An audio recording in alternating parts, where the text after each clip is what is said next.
Southwest Interfaith Team. It's a group of Jewish synagogues and temples, Christian churches, and Muslim mosques that come together every month throughout the year to hold various events. One of the events that we do is this public forum. We've been doing this since 2003, and we do about 2 to 3 forums a year. And we go to the various organizations every year. Sometimes it's at the mosque, sometimes it's at the synagogue or temple, and sometimes it's at the various church members. So, welcome to you all. We also hold forum dinners. These are dinners we bring the 3 faiths together, and we, for lack of a better term, break bread. And you get to try various treats from different worlds. You get to try different conversations from different people. We have different topics. So there's a lot of information to my left here in the back about SWIFT, and I invite everybody throughout this program to gather over there, take a look at the various photographs that we've taken, the information about SWIFT. I invite everybody to log on to our newly developed website, swiftinterfaith.org or .com or .net. We've taken them all. There's also nice little cool pens or pencils in the back there. They are complimentary. You can please take one. So we do service projects. We'll go out to Habitat for Humanity and work together to help build homes. We'll go out to the food bank and help the needy. We're working now with Respond Now and PADS. And when you walked into the register, you saw the boxes out there for Respond Now. And that's kind of our SWIFT project for this evening, is to help Respond Now gather items for the needy, for the others that need help this year. So with that, I would like to introduce the Respond Now representative that is here with us today to kind of say a few words, and that's Sharon Grove. Sharon?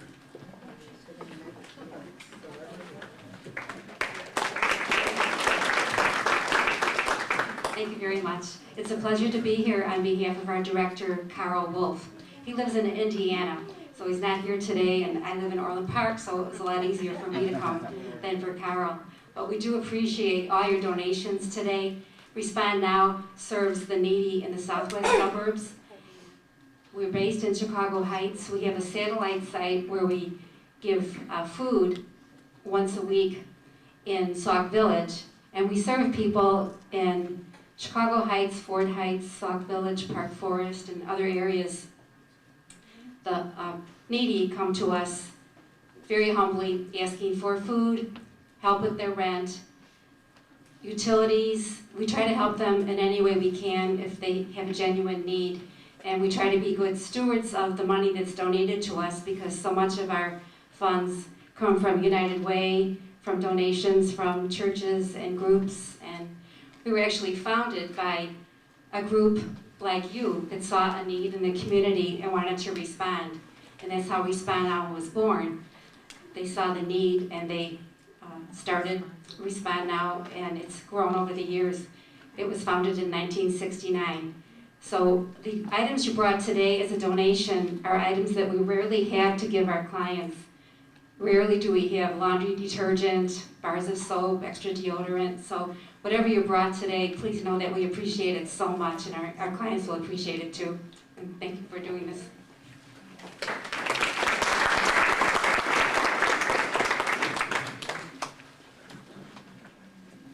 Thank you, Sharon, and thank you for all the hard work you do with Respond Now. We have a very exciting program for you today. 3 great speakers that are seated to my left here. And to set the rules and the tone for today's program, I'm going to invite my Christian co-chair, Jan Shawless.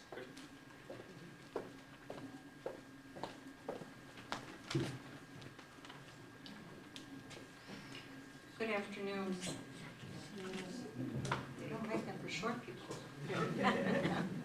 My name is Jan Shawless, and I am the Christian co-chair for SWIFT. And I would personally like to thank you all for coming here today. It's great for me to see so many people here. I did want to discuss with you the policy of SWIFT, which at our events, we do not ever discuss politics. Politics is a subject that we don't even want to go near. We're here to build bridges. to build understanding, because it is through understanding that we learn to get along with our neighbors, and we learn so much about each other through our conversations. So there is a political ban here today. We're not going to go there, not our speakers and not our people in the seats. So I just wanted to bring that up front. Our three speakers today represent the Christian, Jewish, and Muslim faiths. We will be having them speak on extremism and violence in the name of religion and how our scriptures deal with these topics. Professor Mark Swanson is a professor of Christian and Muslim Studies and Interfaith Relations at the Lutheran School of Theology in Chicago. Rabbi Michael Belinsky is the Executive Vice President of the Chicago Board of Rabbis and the Advisory Board member on the Bernardine Center of Catholic Theology Union. And Ahmed Rehab is the Executive Director of the Council of American Islamic Relations in Chicago and a board member of the Illinois Coalition of Immigrant and Refugee Rights. So each of them will be taking a turn speaking, and at the end we will have a question and answer period. Now, there will not be questions while they are speaking. If you do think of a question, raise your hand, and one of the SWIFT board members will come around and give you a pencil and paper. When you're done writing your question down, hold it up, and one of the representatives will pick that up from you. After the speakers are done, we will have a break for refreshments, and then after our break, we will have a question and answer period to where the questions will be read to the appropriate speaker, and then they will respond to your questions. So if we could have Professor Mark Swanson come up first. Thank you.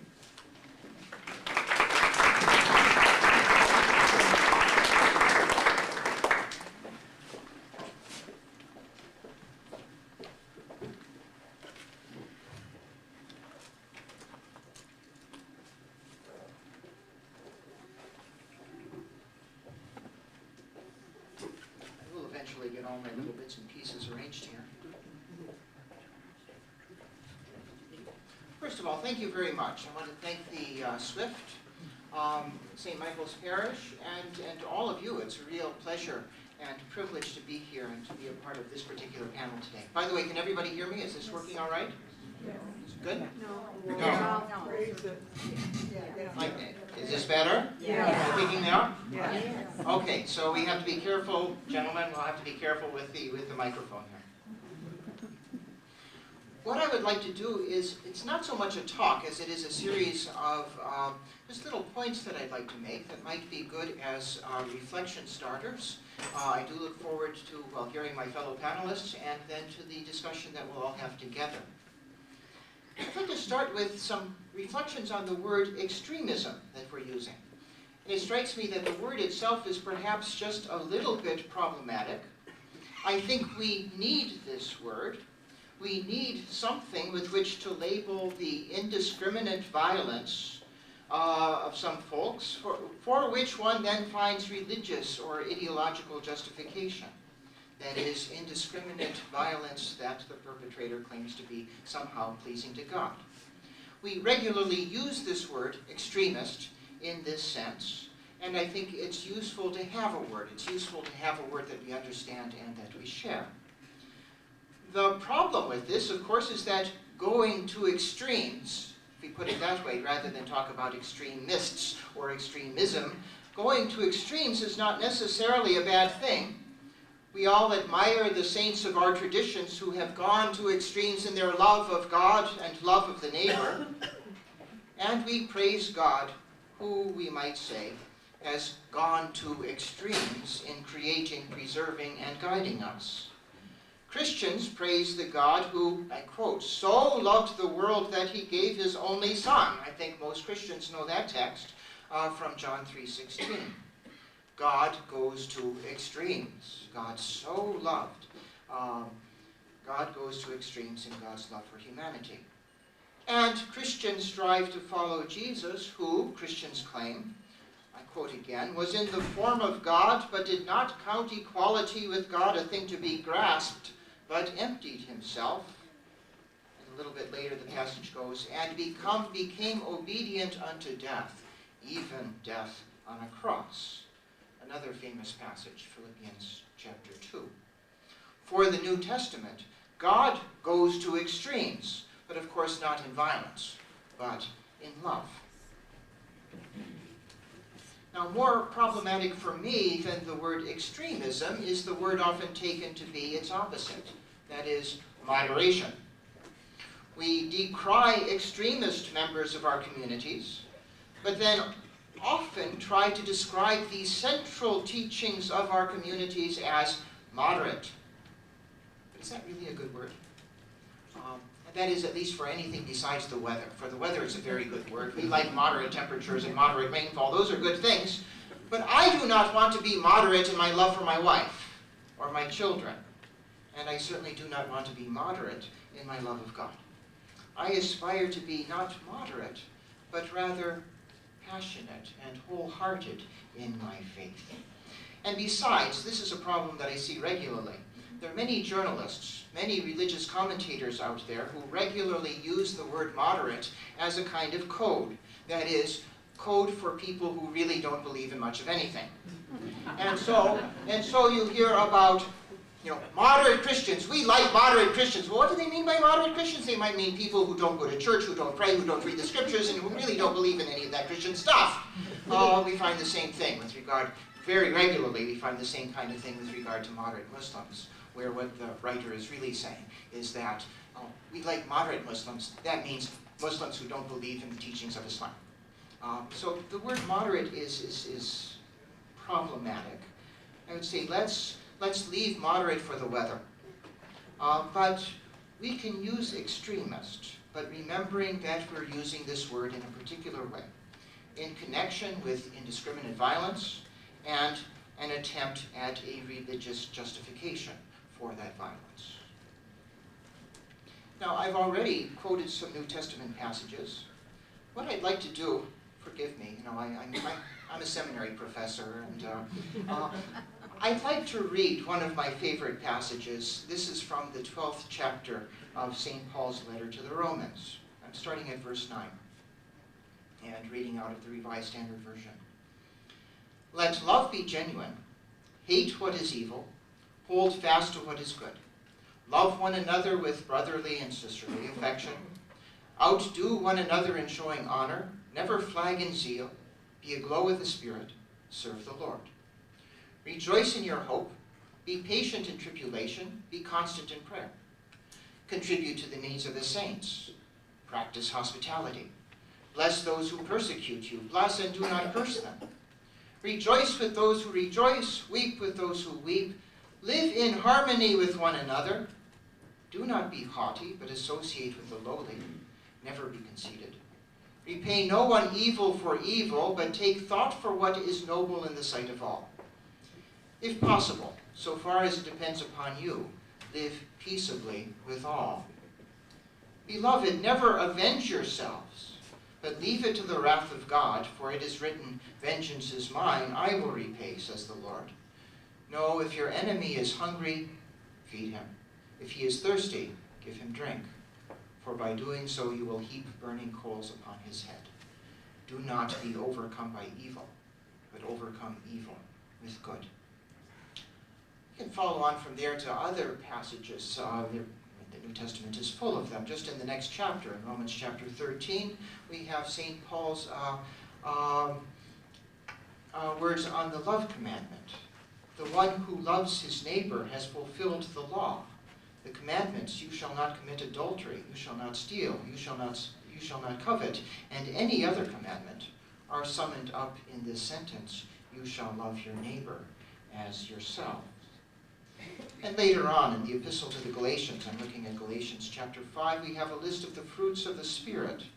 The fruit of the Spirit is love, joy, peace, patience, kindness, goodness, faithfulness, gentleness, self-control.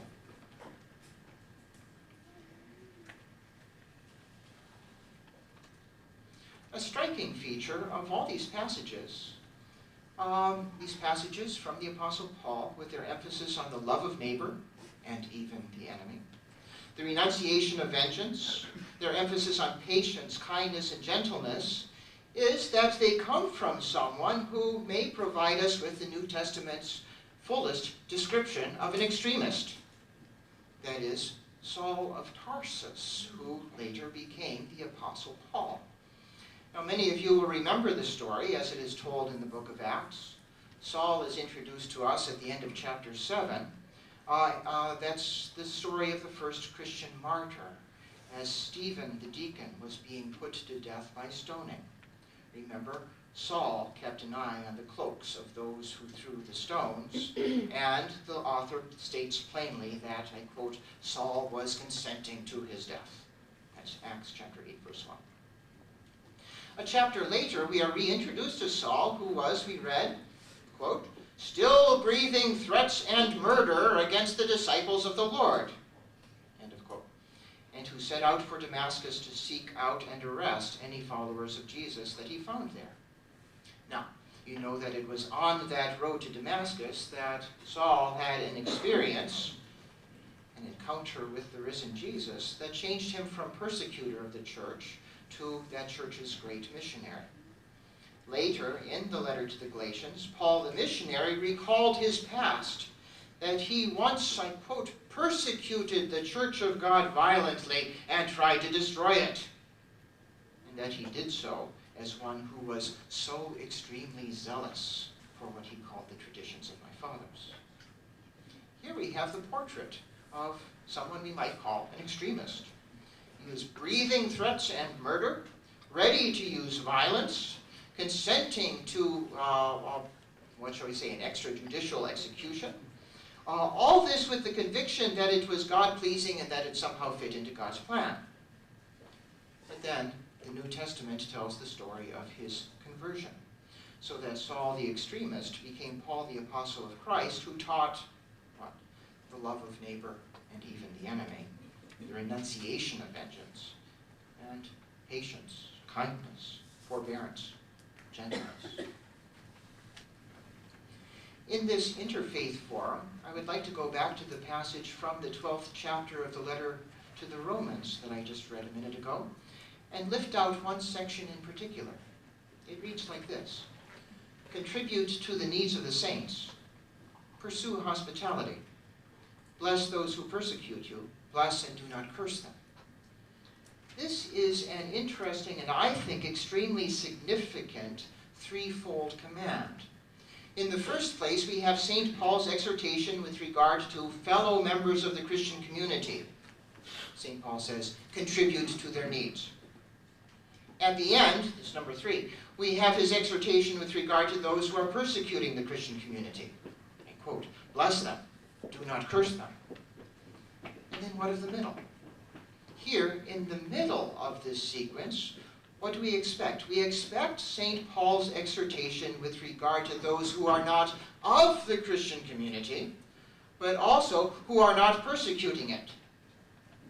And here we read, pursue hospitality. The first word there is a strong one.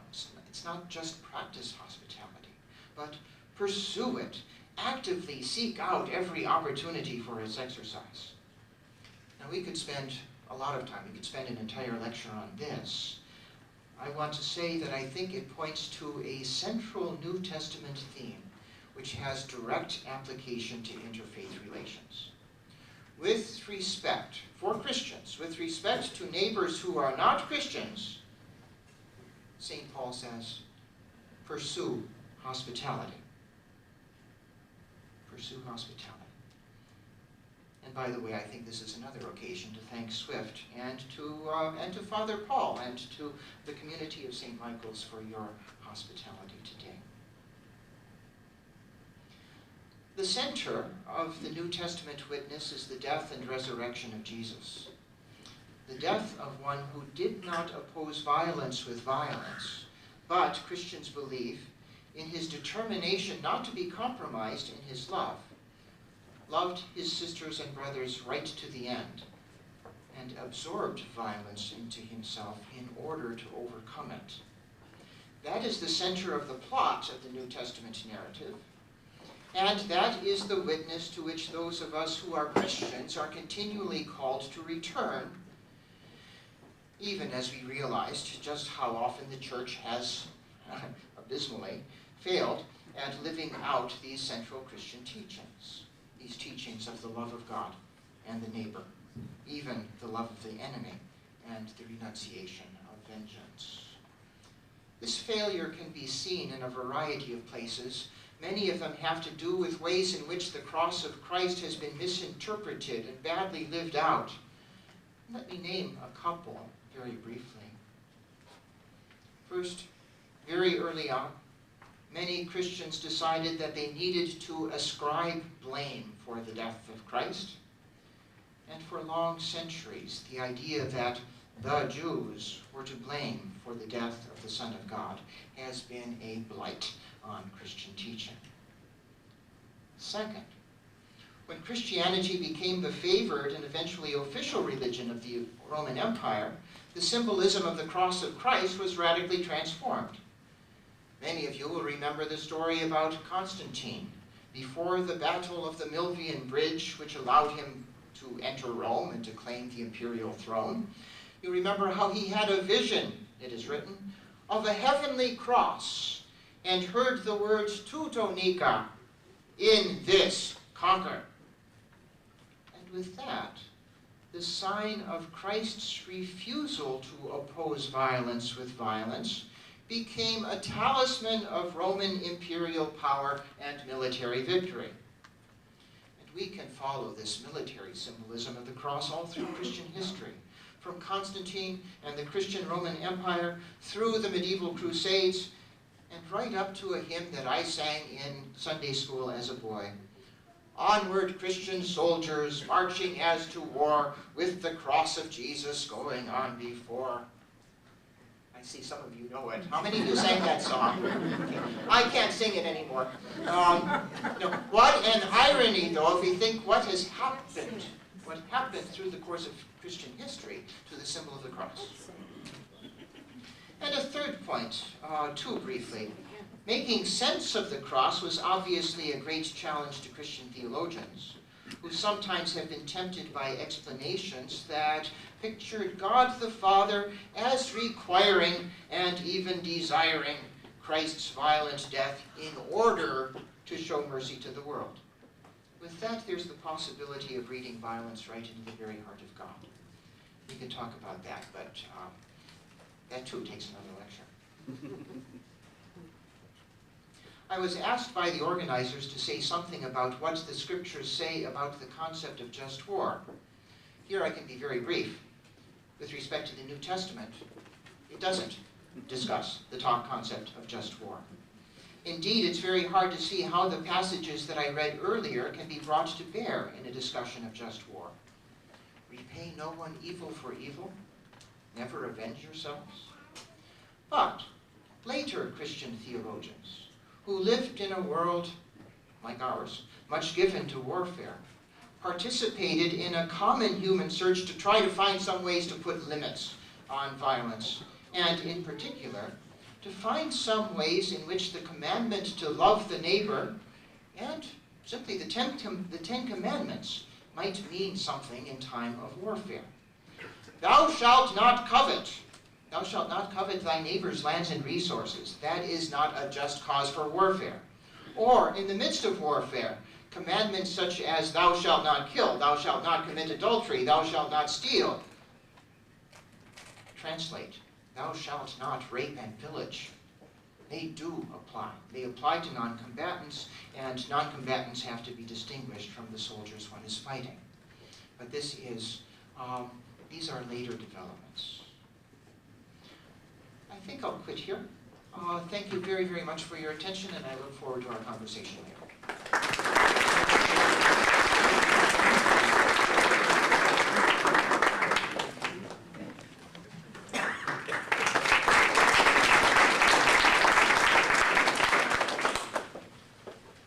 If I could have a couple of Swift volunteers. I just prepared a sheet with the quotes I'm going to be doing. They're 75, so some of you may have to share. Okay, I'll give 1 to 2. It'll just help. while they're being handed out, I'll begin with a Lutheran Jewish joke of sorts. It's actually interesting. I'm not sure if there's Muslim Jewish jokes. I was just asking before, which is interesting. I think it'll be interesting to see in our culture how this type of humor develops and what that will say when we reach that point. But one Lutheran Jewish joke. I don't know how many of you had kids gone to school or been to university yourselves. They often had at the beginning of the year, particularly at state schools rather than private schools, you could get religious preference cards. I don't know if people ever got them when they were in college. They used to be handed out when I was doing campus work. And you'd get a religious preference card, and you could, if you chose to, if you're taking pictures, I'll button my jacket. Start again. If you chose to sign the religious preference card, and then that would be given to whatever religious group existed on campus, and they could contact you. It was a way of, getting names and things like that. So a colleague told me this story. I don't know if it's true, but it's a cute story. That one of the students he knew, who was a Jewish student, had written Lutheran on his card. And he asked the student, well, why did you write Lutheran on the card? To which the student responded, the card didn't ask which religion I was, the card asked which religion I prefer. All right, the sheets are handed out, so I'll get to the talk.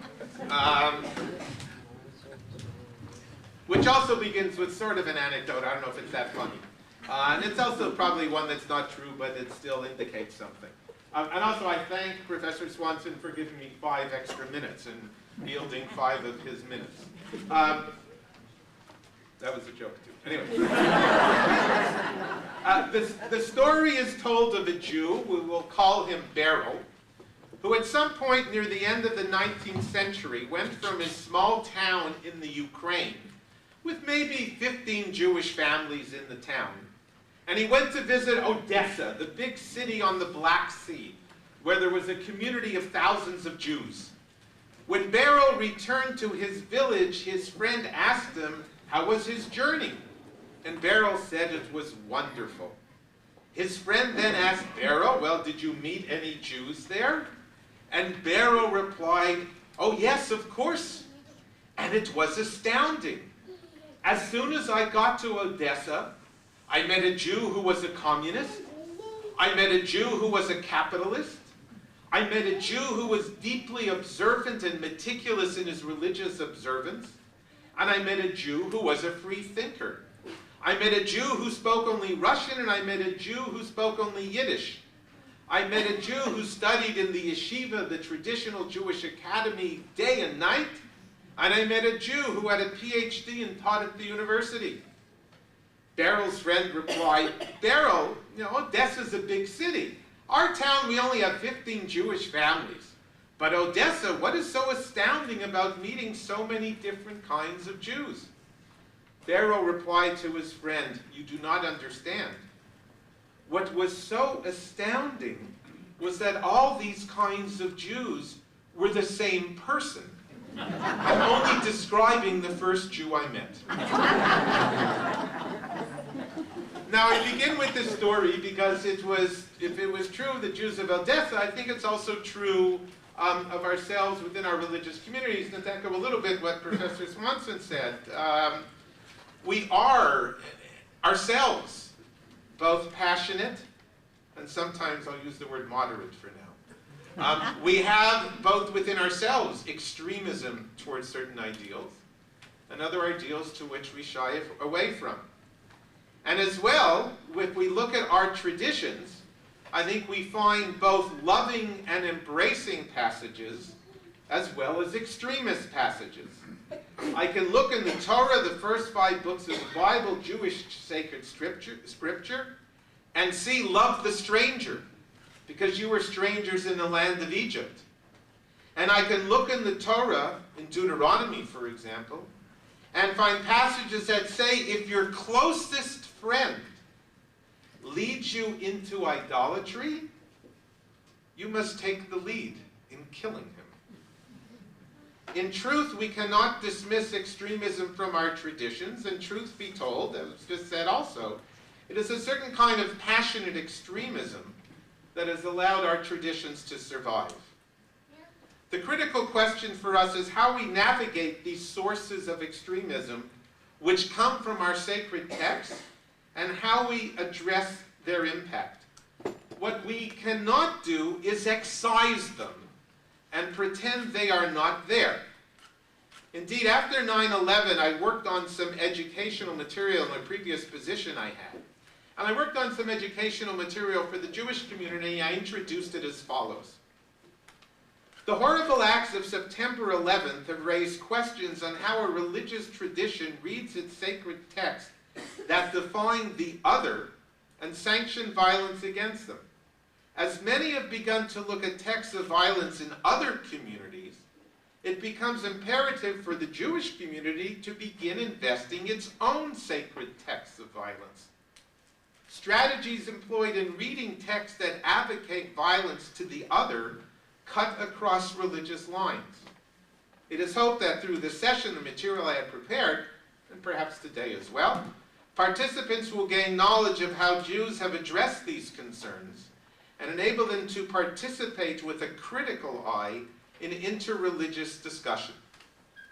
So it's in this context that I want to look at some strategies that Jews have employed in reading sacred texts of violence and sacred texts that could contribute to extremism.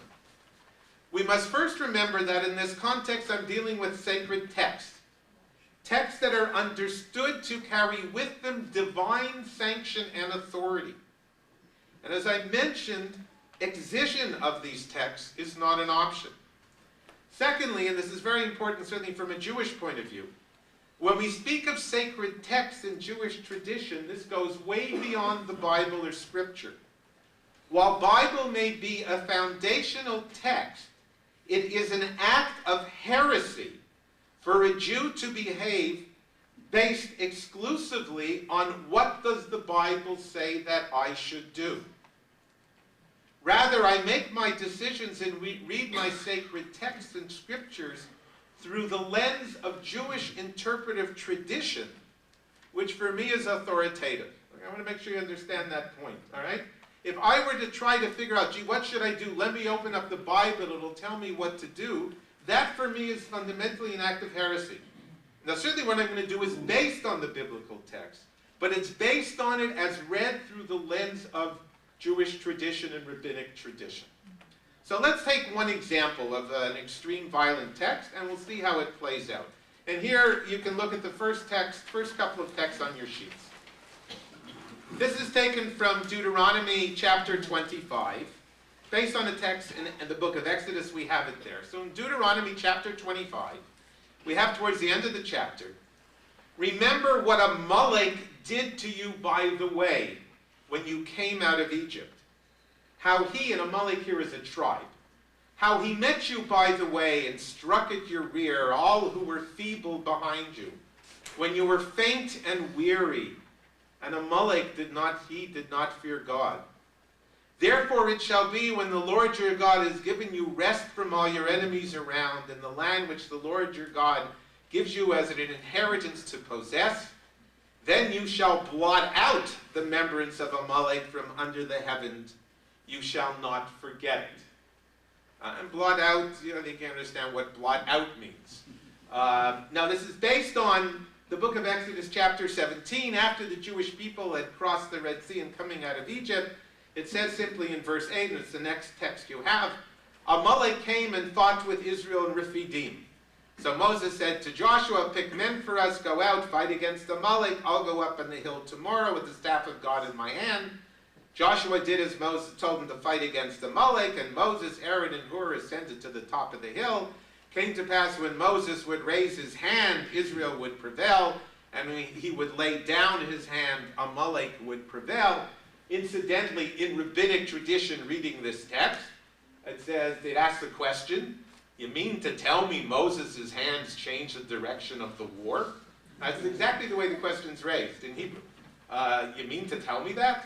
And the answer is no, of course not. But when Moses raised his hands, the people saw it and they dedicated themselves to the battle. And when Moses lowered his hands, they didn't dedicate themselves to God in the battle. So, okay. So then Joshua weakens Amalek, and then in verse 14, the Lord said to Moses, inscribe this as a memorial in the book, recite it to Joshua's ears, that I will surely obliterate the remembrance of Amalek from beneath the heavens. And Moses built an altar, named it God is my miracle, and he said, for there's a hand on the throne of the Eternal, there is a war for the Lord against Amalek from generation to generation. Okay? Now, I think we'll all agree you could call this a sacred, violent text. Sacred because it's part of the Bible, violent because it seems to be advocating violence to Amalek on a permanent basis. Now, there are a number of questions, certainly, that we'll look at in terms of looking at this text, not the least of which is we'll get to, well, who was Amalek and where are they? But we'll get to that in a minute. So, a few things I want to point out how this text was read. All right? One, it's understood, important in Jewish tradition, it's understood to be a commandment to remember Amalek and to destroy it. A commandment that is still considered by Jewish tradition to be a commandment, at least theoretically by the tradition. All right? So there's still this commandment. I fulfill and observe this commandment every year. We'll explain that in a few minutes. The potential for extremism here is clear. Wipe out Amalek.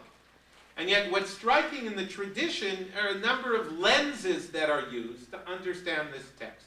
Number one, the tradition asks in a number of places, why should Amalek be destroyed? Now what's striking about that question is nobody gives the answer, Amalek should be destroyed because the Bible told you to destroy Amalek. Right? That answer is not given. In other words, there's an assumption is there must be something so radically immoral or evil about Amalek that they must be destroyed. But it's not enough simply to say the Bible says Amalek should be destroyed, destroy them. And don't question it. Rather the opposite. They go out of their way to say what is so evil about Amalek. And the Bible says they attack the feeble, they attack the weak from the rear. But there is that sense in which morality is not created by the Torah, the Bible, but it almost exists outside of it. And if something at first glance would appear to be immoral, then it must be justified. It cannot be justified simply by saying, because that's what the Bible commands. All right? Secondly, it should be pointed out that Amalek, unless anyone knows anyone who is an Amalek, no longer exists. All right? There are no more any Amalekites. So this commandment, although it's still a commandment, has no practical application. You cannot decide tomorrow someone is an Amalekite and kill them. At the same time, remembering there is something as evil, I believe is important. And I should add, Jews today observe this commandment by being present when it is read from the Torah scroll. So how do I observe this commandment? I hear it read from the Torah scroll once a year, and that's it. And that's the extent of it. But at the same time, in hearing it, although I'm not attacking anyone, doing anything about it, in that sense, it does, I think, function on the level of remembering that evil is real. Okay, that's number two. Some interpret this commandment when dealing with it in a sort of psychological way, how it relates to the person. So some interpret it as, I must destroy Amalek, but I must destroy the Amalek within myself. I make it psychological. I must rid myself of how I can hurt and disregard others, particularly when they are in a vulnerable state. And I'll give you one example of this. It's text number 3 in the sheets. You can follow along. One 10-second word of background. Hebrew as a language. Hebrew letters also have numerical significance. All right, Hebrew numbers are the same as Hebrew letters. So you can sort of add up the numerical value of a word. And sometimes they're very clever. And this is an example of a very clever numerical addition of the word. All right? And if you don't understand it fully, don't worry about it. It's the point I want to draw from it. But that's what we're going to read about. This is one contemporary Reform rabbi wrote this, Jeffrey Salkin. And he says as follows, in writing about Amalek. He says, in gematria, which is when you add up the numerical value of the word through the Hebrew letters, Amalek has the same numerical value as the Hebrew word suffix, which means doubt. Reread Deuteronomy 25:17-18, substituting doubt for Amalek. Remember what doubt did to you after you left Egypt. How doubt surprised you on the march, or the Hebrew word also means cooled you off, and cut down all the stragglers in your rear when you were weak and tired. How doubt has no fear of God. Doubt encountered us and challenged us as we left Egypt. Doubt prevented us from attending to our task and the meaning of our trek. Doubt attacks those who straggle behind the community. Doubt may be an integral part of encountering God, but lasting doubt laughs in the very face of God. What must we now fear is not the external enemy, but our own internal paralysis. What are present-day Amalek? Doubt, fear, confusion, embarrassment. When we have felt we were struggling against overpowering odds, how can we overcome those things that's holding back from living a fuller Jewish life? How do we balance the need to remember our suffering and the need to rebuild the Jewish future? All right? But you get, I think, the sense of it here. Amalek is not something that's referring to a tribe that attacked you in the past. Amalek becomes a psychological category. How does one confront the Amalek within them? In this case, he talks about its comparison with doubt. All right, so that's another strategy in which completely the text is sort of, so to say, defanged. I mean, the violent element is taken, but still the sense of the text is preserved in this new interpretation. Okay. Another example of how tradition confronts this challenge of Amalek.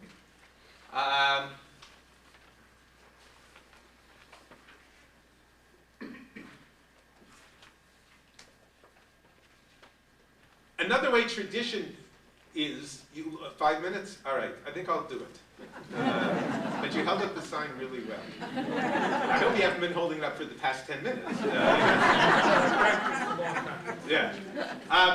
Another way, and I'm getting close, is I refuse to isolate the issue, but must read it in a larger context. This means that I am commanded to destroy Amalek. I have to ask myself, how could I punish someone for who their parents or ancestors were? Does not the same Torah Bible which commands to destroy Amalek also say children shall not be punished for the sins of the parents? How can I destroy someone for whom their ancestors were? Thus, the response is that if you bump into an Amalekite, which again is impossible today, but if you bumped into one, you could even accept one as a potential convert if they have given up the evil ways of their parents. And you have the next text that's from one 19th century rabbi, it's number 4 on the sheet. Explains, and he said as follows, it appears to me the descendants of Amalek, should they deserve to be punished, are punished not because of who their forebears were, but that they continue are punished because of the sins of their forebears. And at first blush, this is problematic. For it states in the Torah, parents shall not die on account of the father's sins, nor children for the sins of the fathers.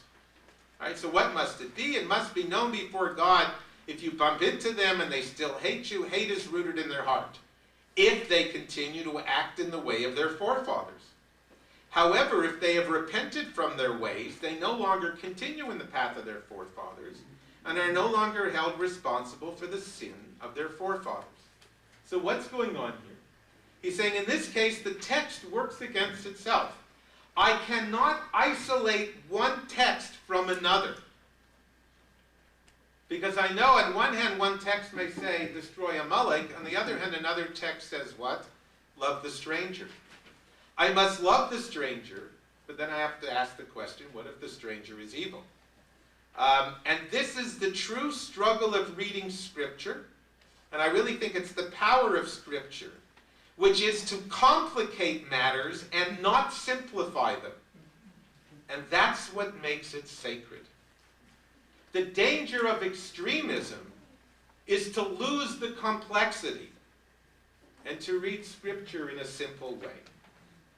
Now, there's much more I could say about this, but I did want to point out just this one example of a Molech and strategies Jews have used to understand it. And again, a Molech as a real people do not exist, and Judaism has a system. This is one example of it that calls into question potentially extremist responses. And in the case of Amalek, confronts it head-on and limits it to a point that virtually abolishes the practical application of it, or makes it psychological, while at the same time recognizes that sometimes evil must be destroyed. So it's in this vein, it's no accident many Jews looked at the Nazis as the embodiment of Amalek, but never declared all Germans as a nation must be destroyed. Okay. I want to look at one other quick area as well and conclude with this. And I think there's another area as well, that Judaism and others as well must balance a messianic, sometimes apocalyptic reading of history with a sober reflection to reality. I have a messianic vision. I must allow it to give me something for which I dream, something for which I hope, but not allow it to distort or preclude the non-messianic, the sometimes messy world I live in and inhabit. To attempt to assert the messianic vision as actually already actualized is to beg and allow for extremism to rear its ugly head.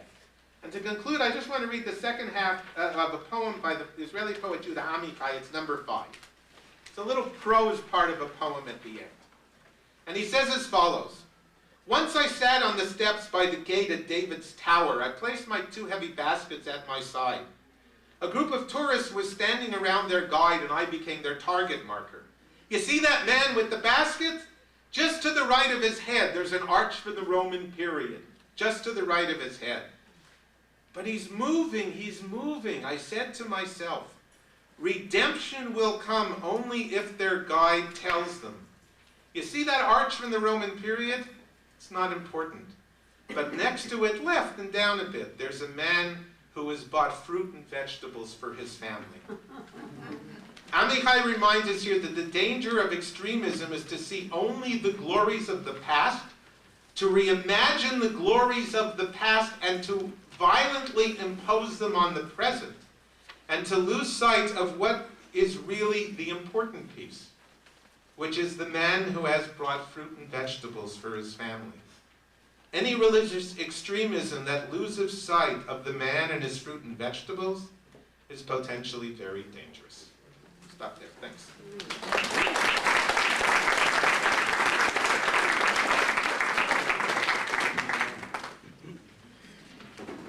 Thank you, Rabbi.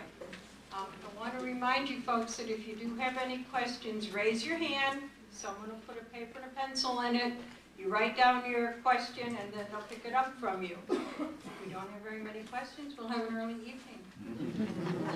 Next, we will hear from our Muslim speaker. His name is Ahmed Rehab.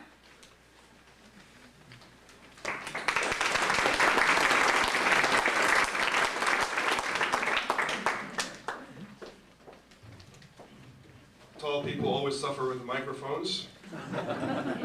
I'm very delighted to be here with you today. I'm grateful for this invitation to be at this beautiful church that is clearly very active, judging from the parking lot, and that has its act together, judging by the beauty of the time cards in the back. I mean, that's beautifully designed and colored. I'm almost tempted to be flashed with the 5 minutes. Start counting down from the 12 minutes forward. They're beautiful. Love it. I'm very humbled to be on a panel of this stature. I myself am not an imam, unlike the two. I guess I'm the odd one out. I'm not. We have an ordained pastor, an ordained rabbi, and I'm not an imam. Sorry? We're not imams. You're not an imam. In that sense, I'm not the odd one out. However, by virtue of what I do as a civil rights activist working in the Council of American Islamic Relations, I find that much of my job is devoted to condemning acts of extremism and violence and working proactively against such acts and such beliefs and constructs, mostly those committed from within the Muslim community, but also those committed against Muslims. I'd like to begin by zeroing out, or sort of taking a larger picture, of a few constructs in Islam, a few principles in Islam. The reason I do this is because, and then I'll narrow down to a discussion of violence and extremism. The reason I do this is because I think that it's very difficult to try to understand a faith by or via an analysis of violence and extremism. Much like it would be difficult to understand the human body, the entirety of the human body, through an analysis of a cancerous growth. And so it's important for us to talk about the larger picture. What is Islam? What is its view of humanity, of life, of human relations? And then I can take a subsect of that and talk about violence and extremism. As Muslims, humanity comes first. The fact that we are humans. A Muslim is a way to live as a human. Islam itself is a term. It comes from the root verb in Arabic, and most root verbs in Arabic are either 3 letters, 4 letters, or 5 letters. Every other word comes as a conjugation, one way or another, of one of those root verbs. The root verb salama, 3 letters, sin, lam, mim, or SLM. It means to be in peace, to strive towards peace, to be peaceful and to spread peace. And so Islam is, for us, a religion of peace, a way of living a peaceful life. Now, it's a tertiary relationship. It's peace with the self, peace with God, peace with others. We're taught that in order to have peace with the self, that is inner peace, one must have peace with God first, the Creator, because that is the origin of humanity, and that is the destination of humanity. And we are here on earth for a time to come. Once we have that kind of peace, we're able to attain peace within ourselves, which then helps us attain peace with others. You'll find that many of the violent individuals or extremist individuals don't have inner peace. They're angry, they're bitter, they're vindictive. And so inner peace is very important to world peace. As a matter of fact, many of our imams teach that the greatest and most just wars of all is the war inside each of us. We often talk about wars between good and evil around the world and trying to figure out who's the good and who's the evil. But there is a war between good and evil inside each heart. And if each of us were to be victorious in that war, I guarantee a peaceful world.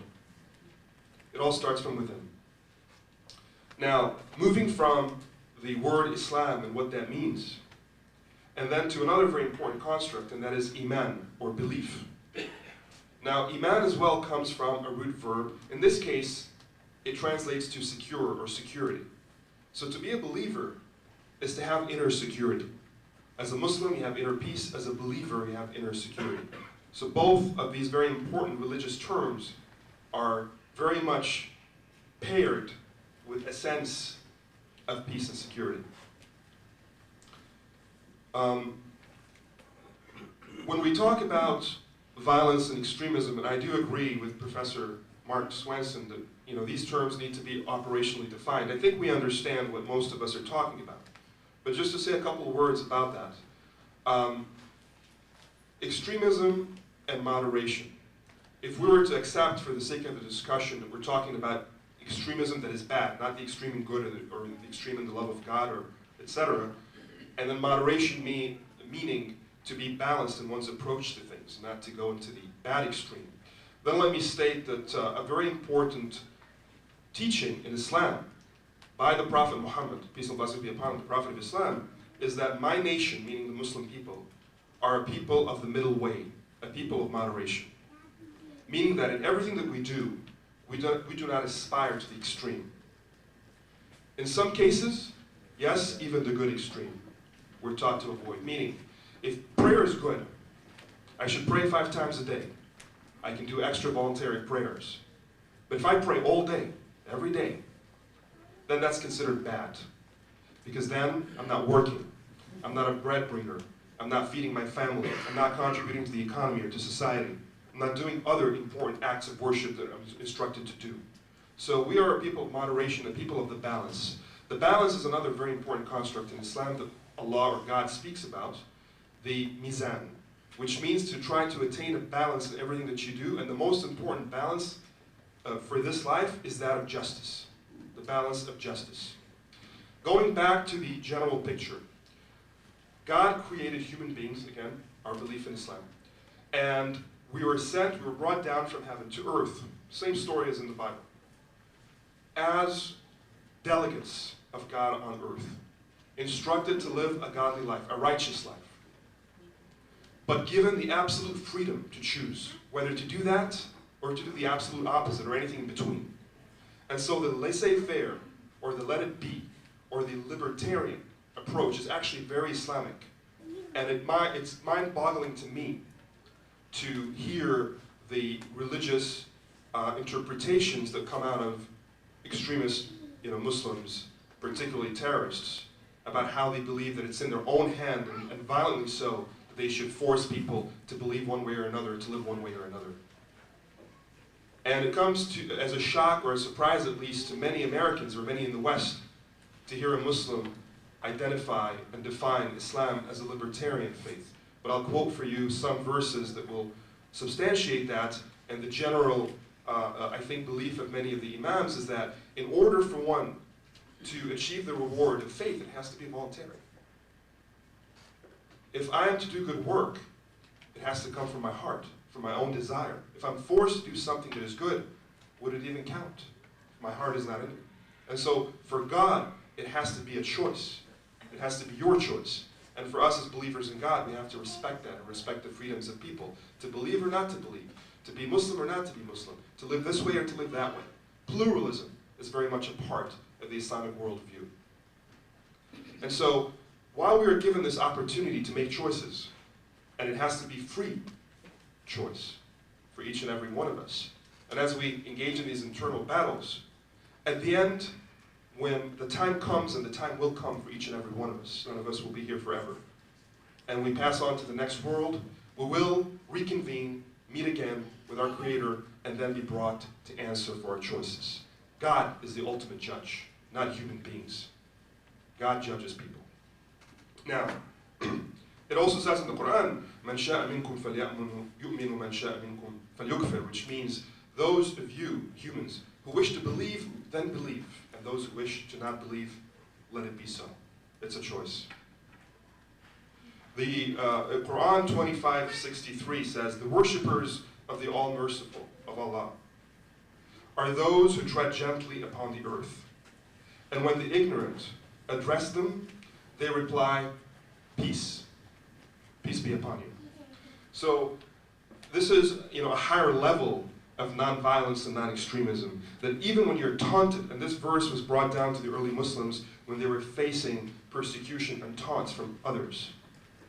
Even when you're taunted, even when you're provoked, the civilized way to behave, the Muslim way to behave, according to our teaching, is to not engage such vain talk, and instead to respond, peace be with you. Go in peace. Another verse in the Quran along those same lines, 28:55, when they hear, talking about Muslims, when they hear vain talk, they turn away from it and say, to us be our deeds, and to you be yours. Peace be to you. We do not seek out ignorance. So again, it's take the higher ground in a confrontation. Now this deals with non-violent confrontation, when it's a taunt or provocative rhetoric, etc., which many times leads to violence. But when there is aggression from the other side, when the other side instigates and initiates the aggression, it's important for me to concede here, if that is to be a concession, that Islam is not a pacifist religion. It does not teach pacifism. It teaches peace, but it recognizes the right of a human being to self-defense. But for it to be self-defense, and now we get into jihad and what that means and what it doesn't mean, because it's one of those concepts that's very critical to this discussion and very much misunderstood, I think, in the general population, including within many Muslim communities. It's important to understand that jihad itself, as a term, means struggle, an inner struggle, first and foremost, but a struggle towards justice. To struggle towards justice. The greatest jihad our Prophet teaches us is the jihad of the self, meaning to struggle against the evil of the self. Now, there is, of course, the lesser jihad, and that is to struggle against an external evil. But for it to be jihad, it has to be with certain rules and regulations of the Quran and the Sunnah, or the way of the Prophet, make very clear. That it should not be in aggression. It should not be for personal gain. It should be simply to end an evil, to put a stop to a physical threat. And once that's been achieved, then to immediately fall back in line of peace and seeking peace. So even that type of physical response is, in the end, towards achieving peace. When all and every opportunity towards achieving peace has been expired, and no other opportunity or chance remains, and a greater damage or a greater loss will happen to the common good or to humanity or to the self, then and only then can one reluctantly, even then, engage in that type of self-defense that we call jihad. But under no circumstances should it be an act of aggression, and under no circumstance is the other, whether it's Jews or Christians or even disbelievers, fair game for attacks or for being harmed in any way by a Muslim. That is the primary reason why we, as Muslim spokespersons, stand up and condemn terrorism. Not just, we're not looking to please American audiences or Western audiences, but because it flies against the very nature and the very teachings of our own faith, that it offends it as such. Of course, the loss of human life, the spilling of blood offends any decent human being, and that is the main reason why we respond. But above and beyond that, it's the fact that such individuals are severely misrepresenting our faith and perhaps, influencing other young people to believe that what they're doing is right. And so we have to come out and speak out. And we're told sometimes that we don't do it enough.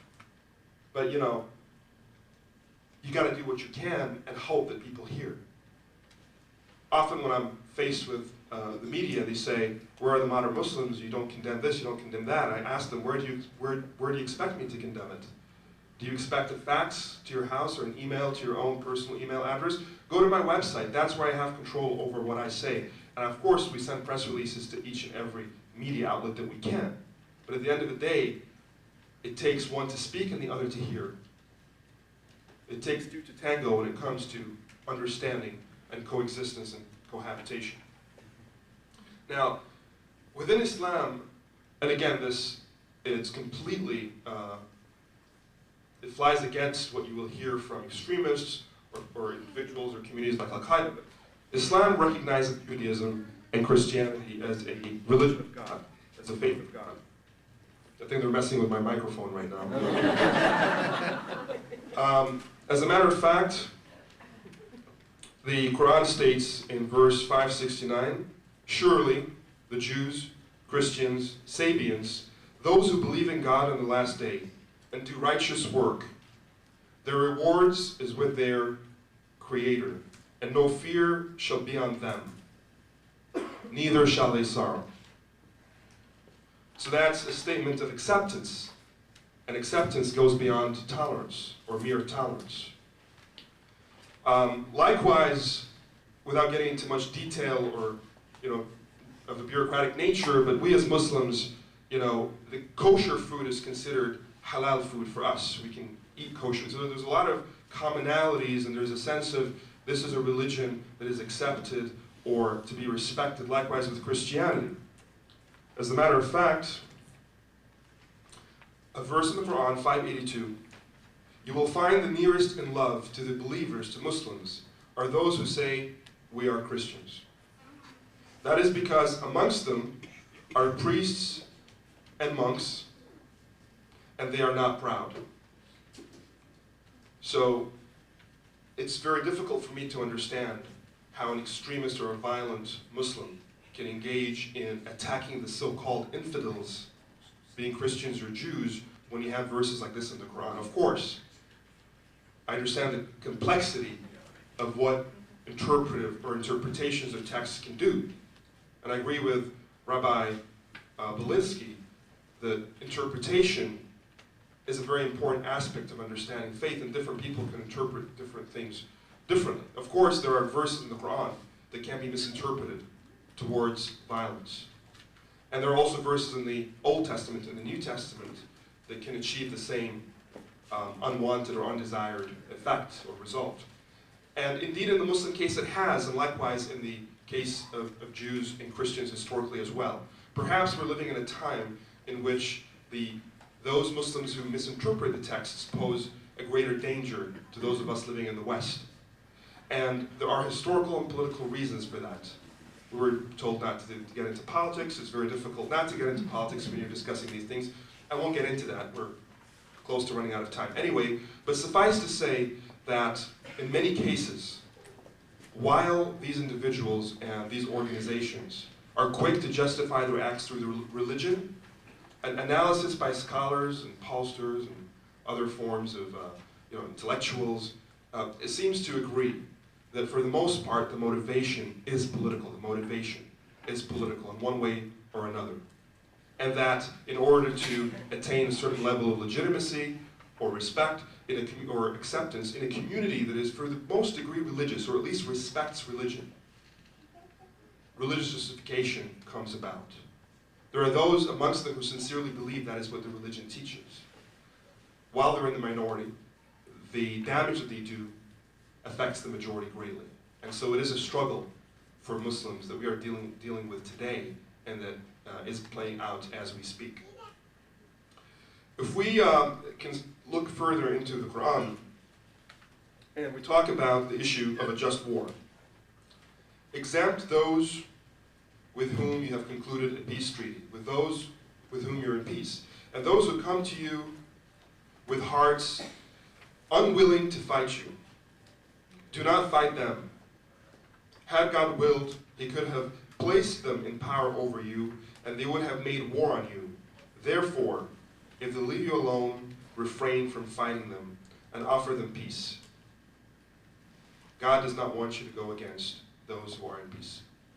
A verse in the Quran. So once again, the Quran consistently talks about do not be the aggressor, do not initiate aggression against anyone for any reason. The best way is the way of persuasion. The best way is the way of communication, of dialogue. When you are under threat, when all alternatives have been exhausted, and there's no other option while under physical threat, one then can reluctantly engage in self-defense, in jihad, but even then there are stringent rules and regulations. For example, in the early days when the Prophet Muhammad, peace and blessings be upon him, were to engage in battle after the early Muslims were evicted from their homes and their goods and property confiscated and they faced physical persecution, during the heat of battle, he would begin the battle with cries of, do not uproot a tree, do not strike against an unarmed man, do not strike against the elderly or children or women. And these rules and regulations are not there for sugarcoating or window dressing. It goes back to the very basic belief of Islam and Muslims that I spoke about earlier, which is the sanctity of the human being and the reluctance of engaging in even self-defense such as this, but that it is for ultimately bringing back a sense of peace and harmony amongst people. I would like to conclude with a couple of remarks, and that is, we live in a nation that I think is one of the greatest experiments, socially and politically, that the world has ever seen. Suffice to say that in other places where people are just a little bit different, if you're just a little darker, or a little less Muslim, you're both Muslim, but one is Sunni and one is Shia. You're both Christian, but one is Protestant, one is Catholic. We've seen not only misunderstanding, we've seen not only non-coexistence, but we've seen bloodshed. Here we live in a country in which people come from different continents, let alone different countries. Different religions altogether, let alone different sects within a religion. And for the greatest and most part, we remain a people who live in peace and harmony. I think that is credit to this nation and to the people, the American people who live and work to make this nation what it is. But let us be also very careful that our future depends on what we do in the present. And we can never for a second believe that the way it's been is the way it always was. That while we face today a sense of this fear-mongering that is placed against one community or another, this radicalization on both sides, and it's not just radicalization of Muslims, but also radicalization on the far right or the far left. And as we hear the rhetoric grow in terms of the hate mongering. It is up to each and every one of us to play a role in bringing peace now so that peace can prevail later. When we are talking about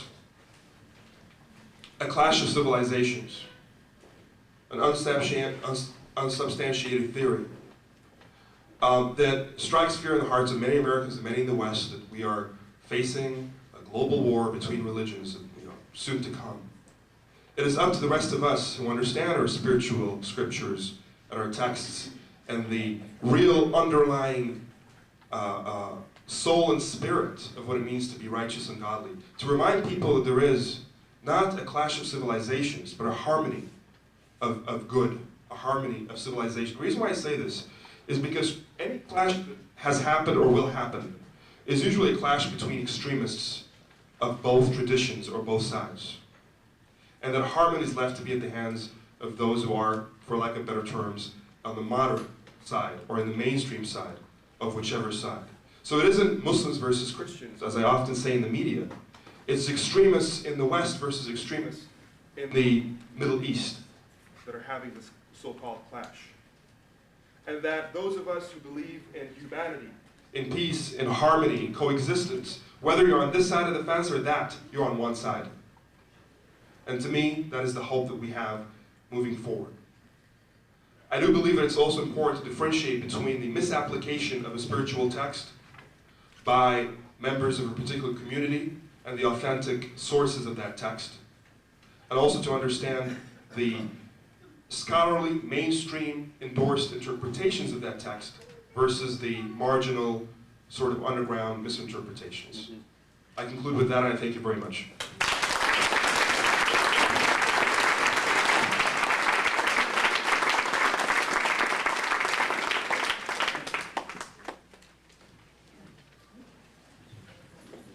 I want to thank all three of our speakers. Now, we will be breaking for a few minutes for some refreshments, but before we do, I want you all to think of some question you have. We have received in quite a few. If you do think of some, put your hand up, go see either Jim or Joel, and Jim and Joel, put your hands up, see them during the break, and you can write down your question. And it's even okay to ask Mark a question.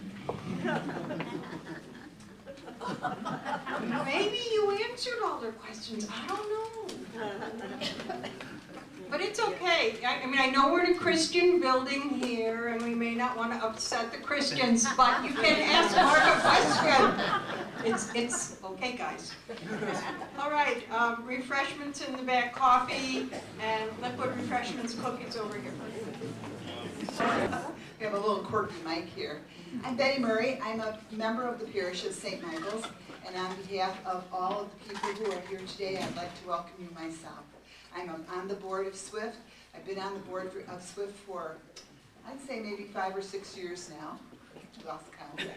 And I'm going to offer you the opportunity today to hear the questions that came from the audience and ask them of specific people, or in some cases of all three. And that's what we'll do. We'll start out with one that's for all three. This is the question. Is extremism / moderation a latter-day construct? Has it been imposed ex post facto as a means of control and compliance? Or does it have any legitimacy in the historic traditions and texts? It's for all three of you, so whoever would like to begin the answer, go right ahead. Yes.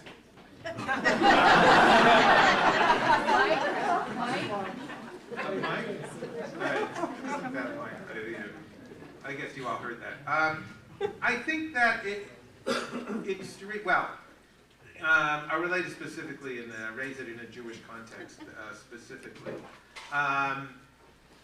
It really has its application specifically in the context of the Hebrew Bible in a story that's in the book of Numbers, the 4th book of the Bible, where you had, I don't remember all the characters' names, but you had a Midianite woman with an Israelite man or vice versa, essentially engaging in a sexual relationship in the midst of the camp. Pinchas, who is one of the priests, God gets very angry, of course, at all of this. Bad plagues begin to happen. Pinchas, who's one from the priestly class, takes a spear and rams it through the couple as they're sexually engaged together. And while they do not live happily ever after by any means, the Pinchas receives the covenant of peace. Now, it's actually a fascinating story because it creates, it's clearly an act of zealotry. And then within rabbinic tradition, there is tremendous discussion about, hold it, he had no legal right to do that. What does it mean to act as a zealot when you're violating what they understand is violating the law? Because this was outside of the judiciary, suddenly he's doing this action which really requires a judicial response to it. So that creates a whole sense of dialogue among the texts as to, is zealotry ever permitted? What does it mean that Pinchas is granted the covenant of peace? Specifically, Brit Shalom, the covenant of peace, when the act he had done was a tremendous act of violence. It's interesting that when that section is read from the biblical scroll from the Torah during the year, it's part of the yearly cycle of readings from the 5 books of Moses, which happens every Saturday, every Shabbat. The prophetic reading attached to it is the story of Elijah the prophet. And it's the story of Elijah the prophet after it describes that he has a battle with the prophets of Baal, the priests of Baal, the prophets of Baal. And it's a great biblical story, which of course, since it's the Bible, Elijah ends up winning. What the Baal story has, I don't know, but in the biblical story, Elijah ends up winning, and it's a contest to prove whose God is the real God. So they build an altar, and it is whoever God sends down fire on the altar is the real God. So the Baal people try, and it doesn't work. Elijah pours gallons of water on his altar, and then, of course, a fire comes down from heaven, and he wins. Now, what happens after that story is that Elijah runs away, and he goes to the mountain, maybe the very mountain of Sinai, of Revelation, and he runs away to that mountain, and God asks him, like, what are you doing here? That's the Hebrew. And Elijah says, I have been a zealot on behalf of you, God, because all the people have turned away from you. Even though they saw this great miracle, all the people have turned away from you. God, asked again Elijah, what are you doing here? And Elijah said, well, I've been a zealot for you, God. All the people have turned away from you. And God responds to him in that text, in the book of Kings. Well, first of all, they haven't all turned away from me. And number two, it's now time for you to give up your prophecy and your role as the prophet, because you are so zealous on behalf of God that you have lost sight of the people. And then he's told, now go and place your mantle upon Elisha, who becomes the next prophet. Now, it's a very telling story, and it's that issue of zealotry on behalf of God becoming very problematic legally, certainly taking the law into your own hands like that in an extrajudiciary fashion. And number two, when you're zealous on behalf of God, certainly from the Elijah story, you lose sight of the reality of the people.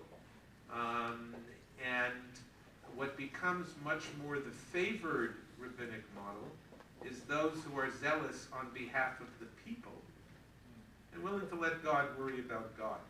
And it's the role of the leader then, and it's amazing what the rabbis do with biblical stories and the like. It becomes the role of the leader to defend the people against God and not to act for God against the people.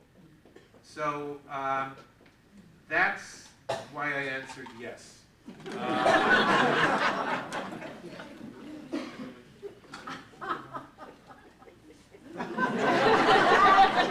Oh, you want $5?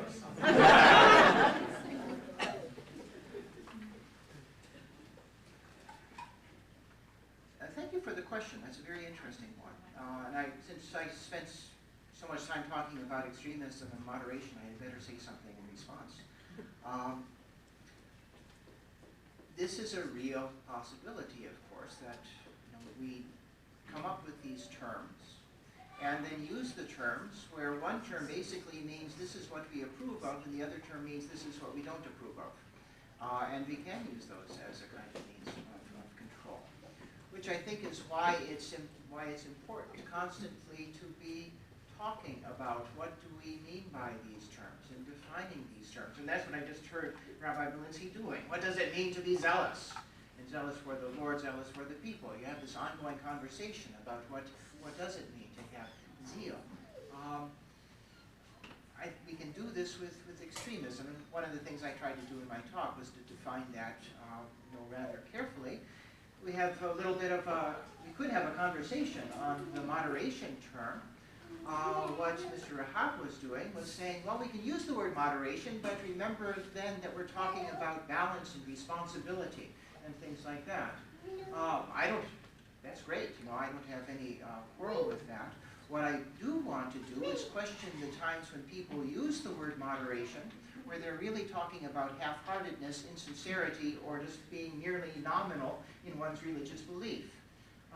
So every time we see these terms, we have to ask, we have to figure out what is being meant. I mean, as Mr. Rahab was using the term moderation, there's no contradiction between that kind of moderation and the wholehearted sincerity that I think is a virtue of all of our traditions.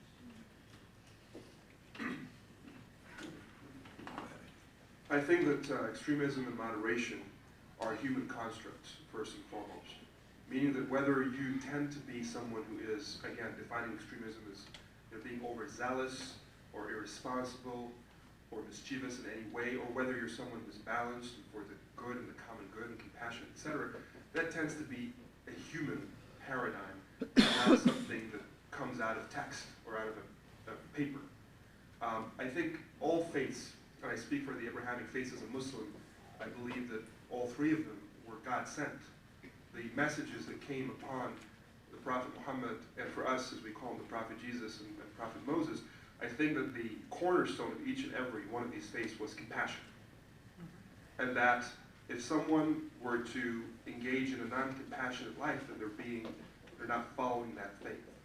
But we can talk about extremist followers, and you'll find them in every faith, or moderate, compassionate followers, you'll find them in every faith. And for the most part, it's a dimension or a factor of the human personality, and not something that can be poured on the faith or even on a larger group of people. You can't say there's an extremist race or an extremist gender or an extremist nation. These things are not to be defined on groups of people, but rather on individuals, even if those individuals can come together to compose a group or an organization, such as Al-Qaeda. They say it's an extremist organization, but it's because its members engage in extremist behavior and ideologies.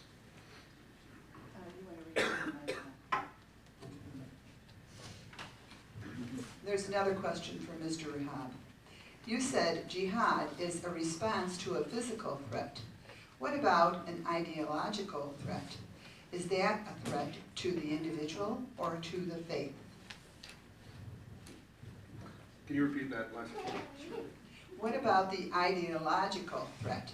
Is that a threat to the individual or to the faith? Well, if I understand the question correctly, an ideological threat comes from misinterpretation.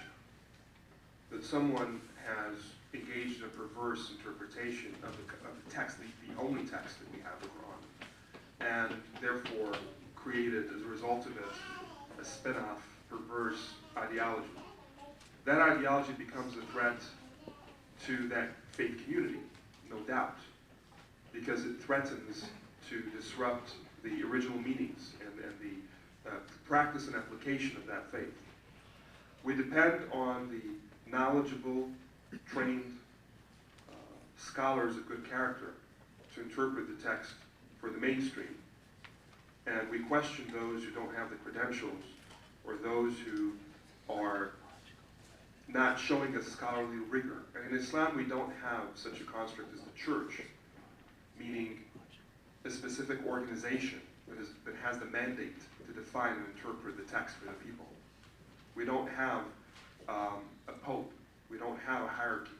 You know, it's a flat populist religion where any member of that faith can interpret and engage in scholarly work. But of course, naturally speaking, organically speaking, schools will be created, movements will be created in which there will be a measurement or an assessment of one's scientific methodology, one's scholarly approach to that text. Therefore, we have such schools and we have such imams that graduate from those schools. You'll find that most, if not every, mainstream accepted organization or school or imam in the Muslim world speaking against extremism and violence and suicide bombings and murder and those type of things. You'll find that many of those who support violence against innocents are those who are on the periphery, on the marginal, underground of the greater Muslim community. Of course, by the nature of their deeds, they get to be heard more of. They get to come on CNN more than the rest of us, into your living rooms. You get to hear from them, and therefore they get a larger say that's disproportionate to their worth and value in our community. They get a larger say to the Western public as it so stands in the last, decade or more. But that's something that I think is changing as we speak.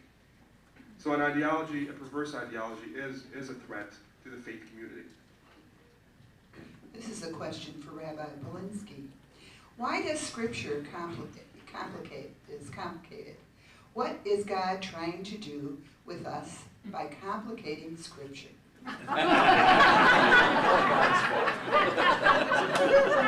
Helps me pay the bills.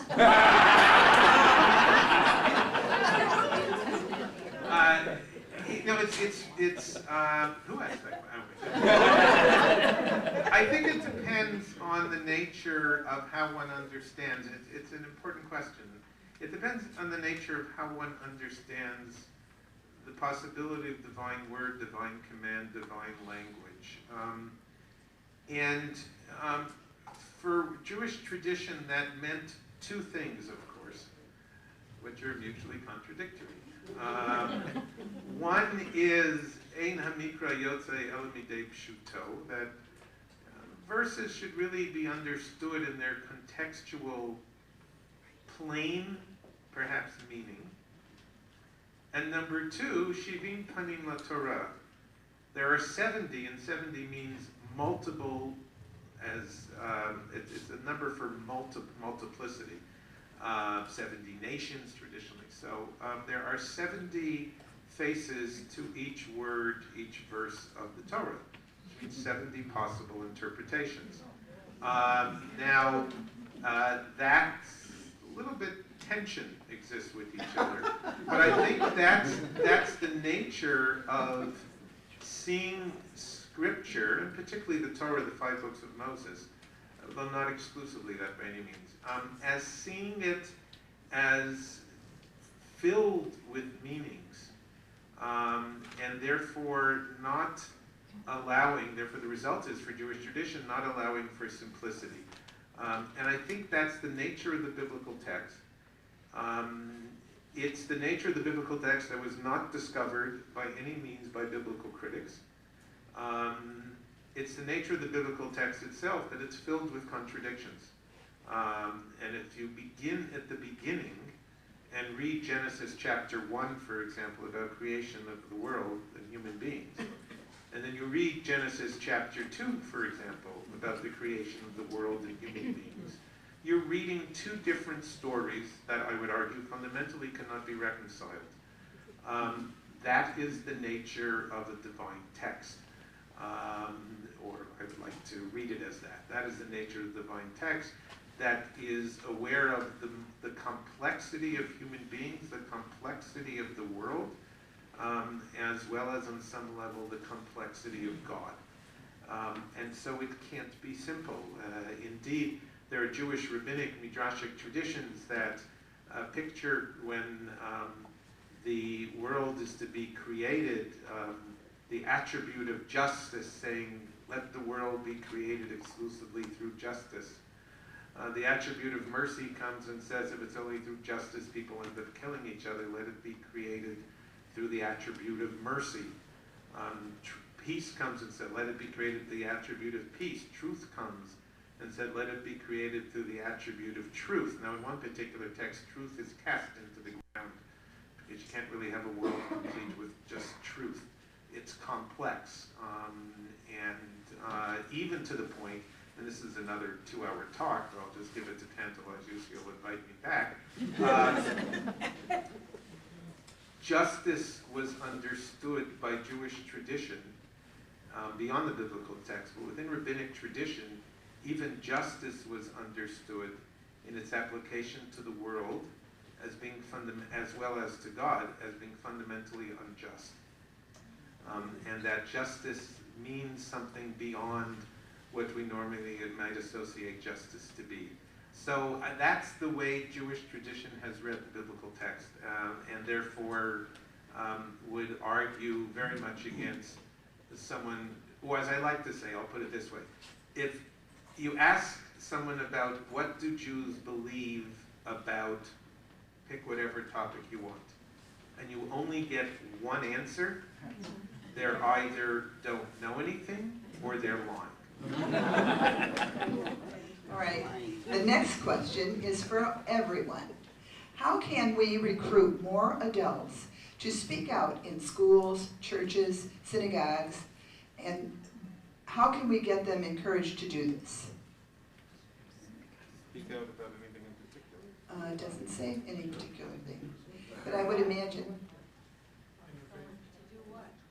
To speak out. Who wrote the question? Do you recognize it? Now no one's willing to admit it. Okay. Let's focus and give it a arbitrary, perhaps, definition of being charitable towards all people.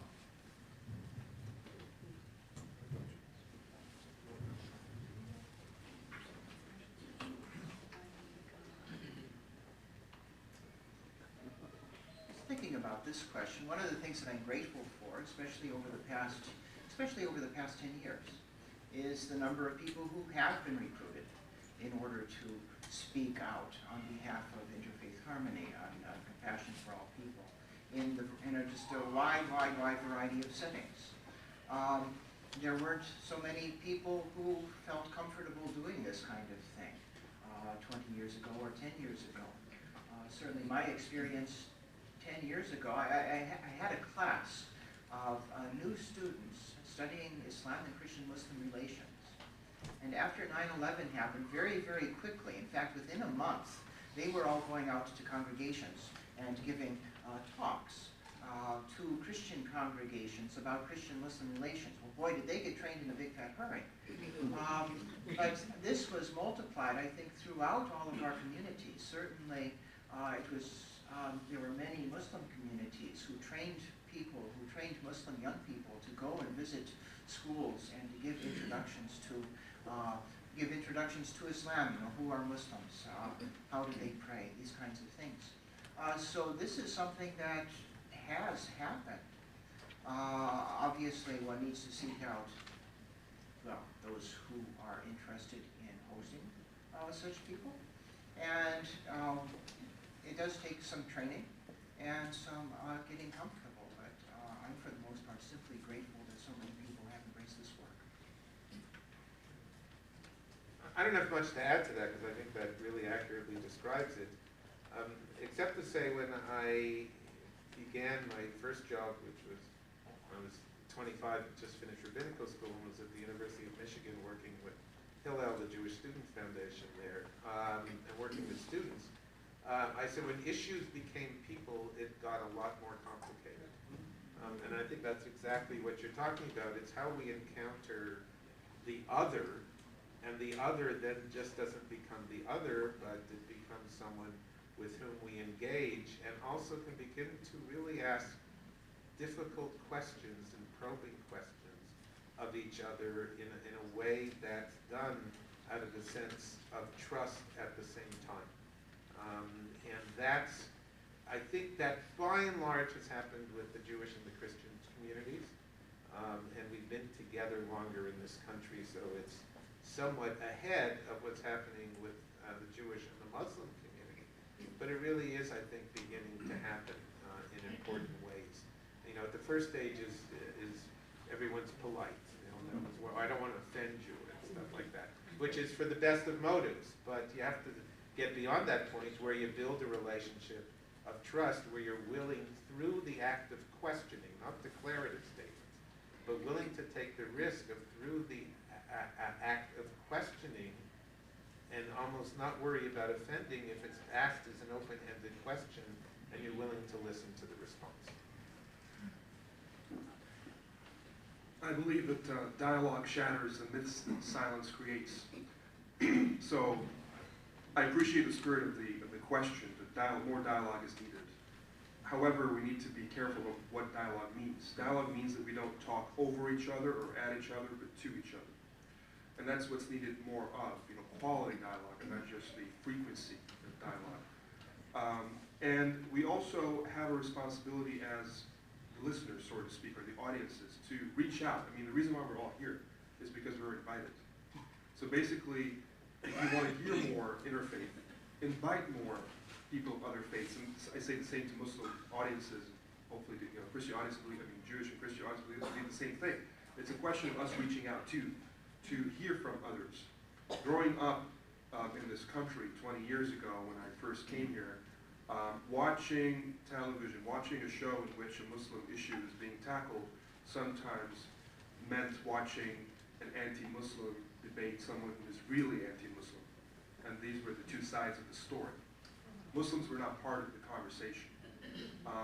In recent years, with my generation coming of age and getting into the professional media work, we began to add our voices to the equation. I think that's helped a lot. We haven't done enough of it. The threshold of overcoming the otherization has not been fully met, but we're going in the right direction. Our interfaith partners. Oftentimes when we're attacked as a community, we look to our Christian, Jewish allies and friends to be with us. Just as racism was not defeated by, or slavery, or any of those things that, were an epidemic in this country against the African American community, by African American leaders alone, they'll be the first to tell you that without whites standing with them, they would not have overcome this tragedy. Likewise, for any group that is facing discrimination or misunderstanding, for us as Muslims, we need the other faith communities to speak out as well. And we would do the same for others, and that's the way it would work. That's the dialogue I'm talking about.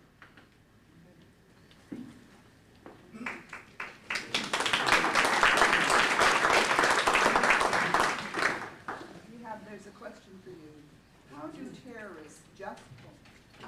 How do terrorists justify their behavior when the Quran calls for peace?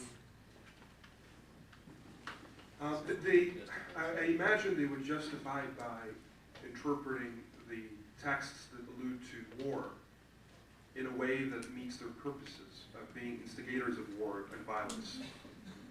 And they create a vision of a world that is forever in conflict, that there are inherent differences between us and the otherized. In this case, for them, it would be Christians, Jews, infidels, as they call them, or people who are disbelievers, etc.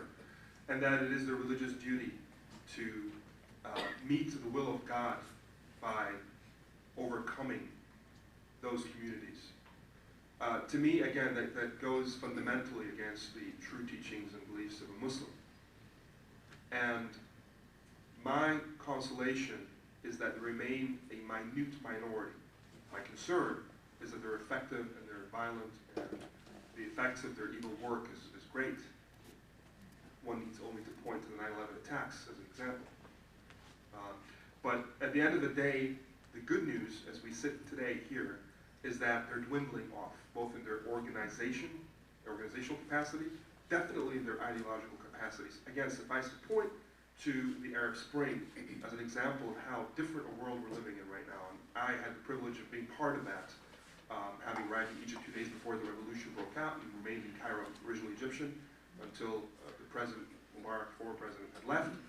And then to see how this was a non-religious revolution, non-sectarian revolution. See Christians and Muslims marching in the streets together, calling for common human values of respect for humanity, non-violence by the police, anti-corruption, basic human rights and civil rights for all. That is what we're seeing a lot of Muslims of the coming generations, in the young generations right now, aspiring towards, and not this perverse ideological confrontation between faiths. Thank you. Here's an interesting question. All three, this is for all three of you, as an opposition to violent extremism, could three faiths of Abraham come together to worship, in quotes, our God? Together, could we bring the best of each to honor and praise together? Your thoughts?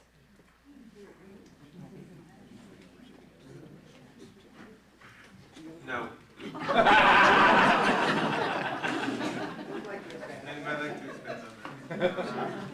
No, it's actually interesting. In the Jewish Catholic Scholars Dialogue, it's a small group that's been meeting for a number of years. It started in the days of like Cardinal Bernardin. It's just about 20 of us. But that was the topic for this past Monday's meeting. Actually, with Sister Christine Athens spoke in favor of it, and I actually spoke against it. I think there is, within the midst of our openness to each other, to see each other, as the other on some level would want to be seen, which is what we're talking about, that does not involve for me a blurring of distinctions, but an acknowledgement of religious distinctions, not making value judgments on those religious distinctions, but acknowledging that they are there and they are profound, that on some level we share some common language. On the other hand, we do not share some common language. My relationship with God in the context of prayer is, I believe, in many ways different than aspects of a Muslim conception and a Christian conception of what's going on. That, again, is not a value judgment. It's a recognition of distinct practice. And there is a certain intimacy in the act of prayer, as well as the definition of community within the context of prayer, in which it precludes me from being an active advocate of it. I see that in the same way I recognize that I engage with lots of people, but I have a certain intimate relationship with my wife. I engage with God with lots of people, but I have a certain intimate way of worship of myself and my community that, to be authentic to that community, precludes worship with other community. That's number one. Number two, and here I'll be a little bit overstated, and I recognize that, but what the heck. I said it before in another context. Sometimes I think the desire to pray together is an act of Christian imperialism that's being put on other faith communities who do not see prayer functioning in that way, or feel the need or the desire to have people to be in the situation that they're able to pray together, and that prayer is not necessarily the highest religious act. Okay, now I say that fondly. I want to be very clear. I know I stated with some hyperbole. But for what it's worth, working now at the Chicago Board of Rabbis for my 4th year, and having been a president of the organization years ago, and having gone to many rabbinical meetings of all shapes, sizes, and stripes, we have never begun one with a prayer.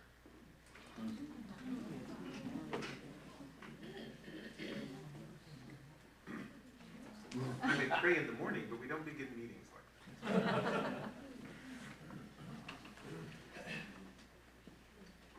I think several of us have experience of quite a few experiments at interfaith events of a variety of kinds, including interfaith prayer over the past many years. And some of them basically were failures. Not failures in that things went wrong and people left angry, but failures in the sense that the organizers tried to find a kind of language that was acceptable to everybody in the room. And you ended up, what can you say? Maybe a few cliches, but not a whole lot more than a few cliches. What worked somewhat better was the kind of event where people came and actually brought something out of their tradition. A scripture reading, a song, a hymn, a prayer that came deep from the tradition, some kind of a reading. So there was a sharing, and people were hearing things that they were unaccustomed to. What it seems to me works even better is a kind of interfaith hospitality, where we go and visit one another's services. We can make space for people to come and actually see what happens. What happens as Muslims pray, what happens as Jews pray, what happens as Christians pray, and give people a taste of what's going on in our different communities. That's where some real learning takes place. Was the verb used in the question pray or worship?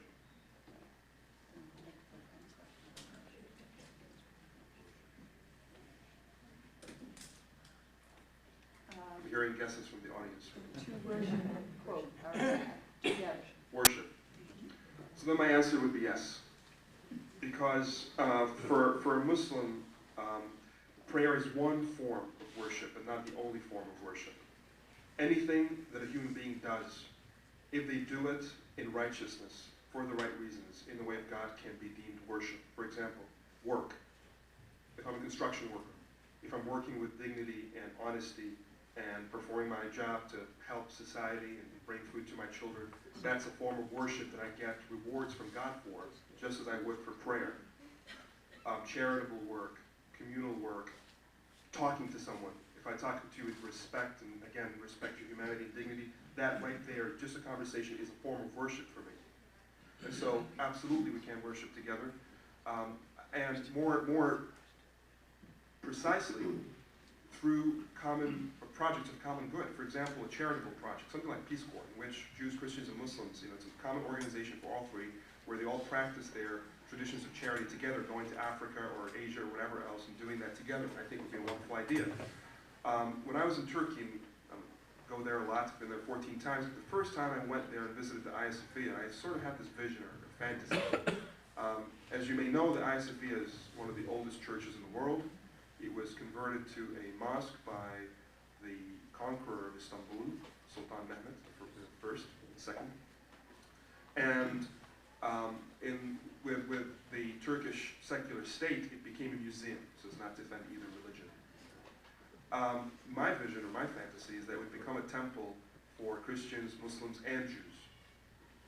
And it wouldn't be a place where we pray in the same way, because I agree with Rabbi that there is a very distinct way of prayer within Islam, Judaism, within Christianity.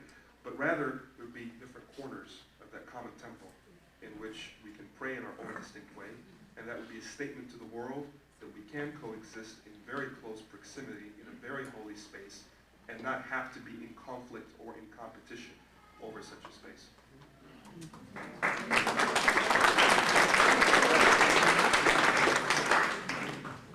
This is for our Jewish and Christian presenters.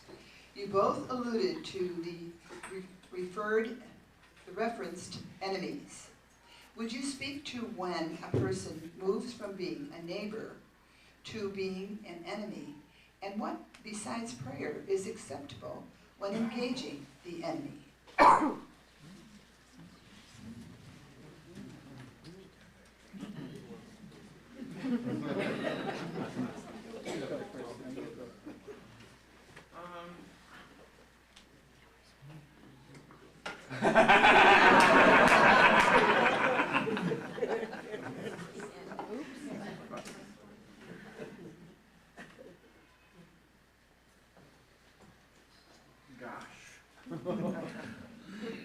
Maybe you can set up a kind of neighbor-enemy scale with, oh, we're up to 52%, you know, on the, no.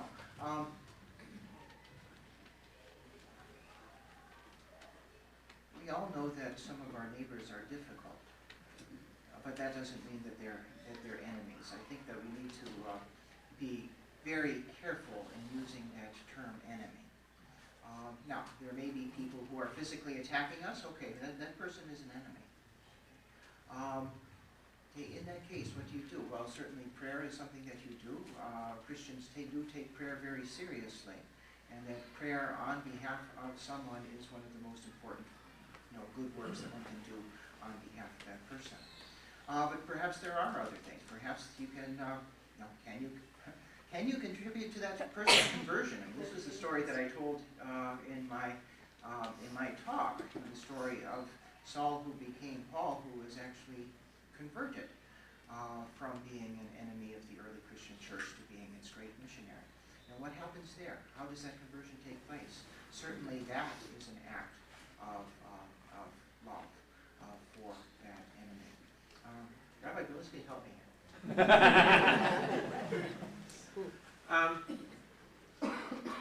I think the distinction, I think you're right. I think there's a distinction between the enemy who wants to make war against you and kill you.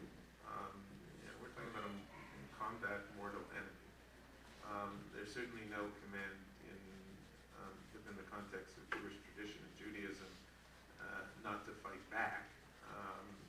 But if we move to another area of enemy, where it's, I guess, a person you're in opposition to, but it's not mortal fear of death enemy. There's actually an interesting rabbinic discussion, of course.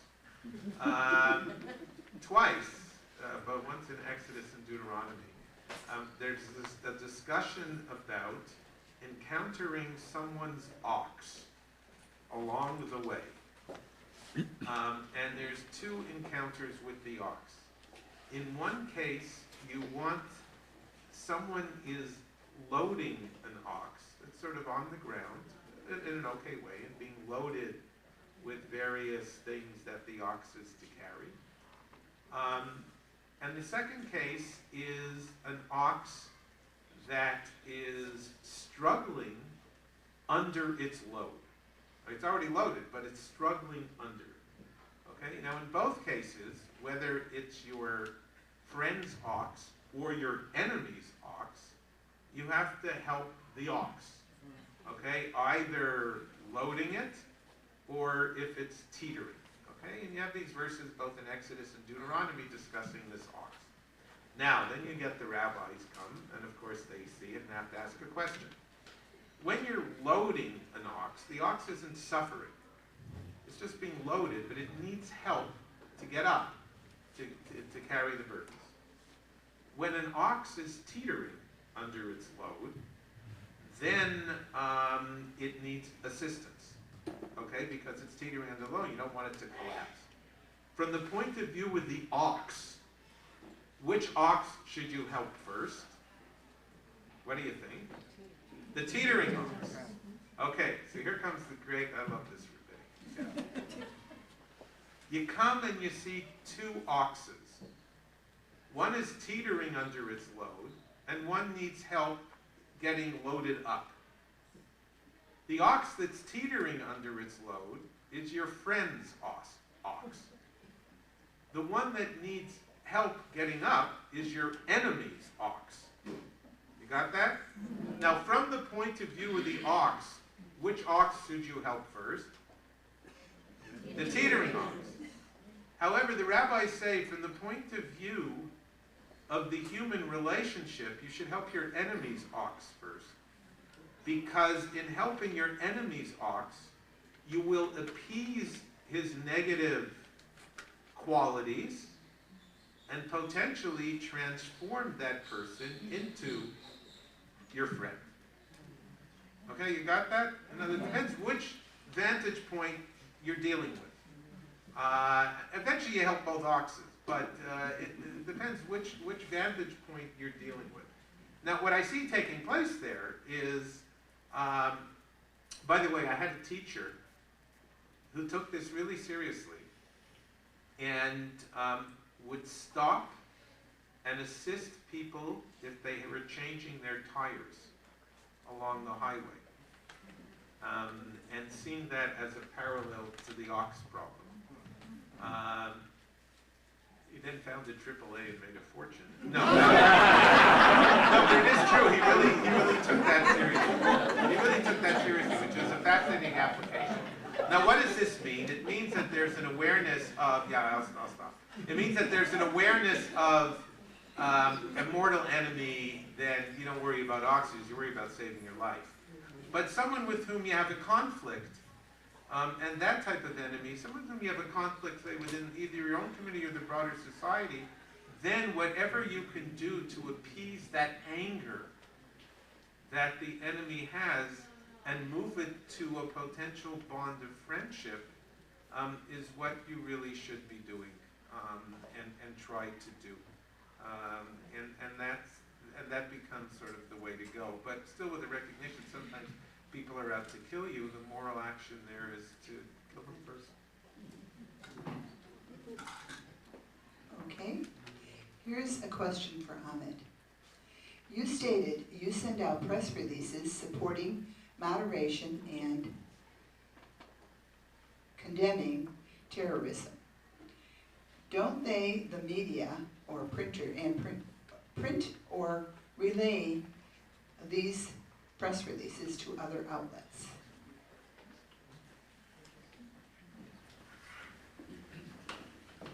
They do. I think we've found a good degree of success as CARE, getting our voice into the media. But if you look at the larger picture, you're talking about 300 million people, and you're talking about 1.5 million Muslims, according to the Pew poll. We thought we were 7 million, apparently we're a lot less than that. And you have a handful of organizations that are trying to get the word across on behalf of Muslims at large to the rest of the American population. So it's an uphill battle.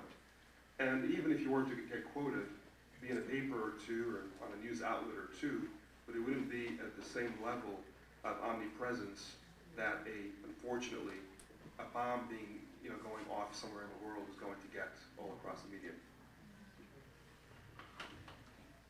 Well, that's the end of the questions for now. Questions will be in your head as you go home.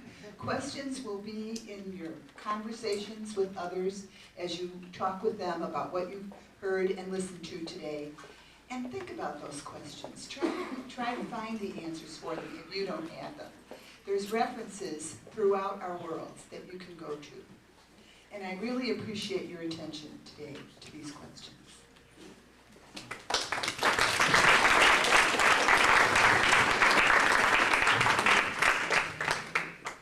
Thank you all for coming, but I'm going to introduce the Jewish co-chair. Her name is Julia Z, and she will have closing remarks for all of us.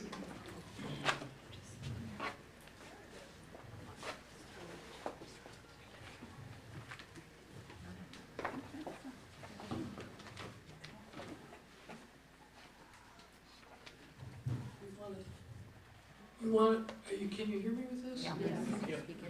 We want to thank all for coming this afternoon. We especially want to thank St. Michael Church for our hosts. Thank you so much. This has been just wonderful. Just to see how this room was set up, it just, for me, it just was wonderful. We also want to give our thanks to the speakers today.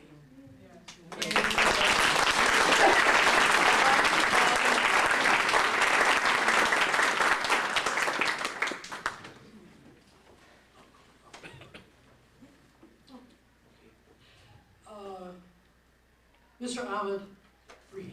Thank you.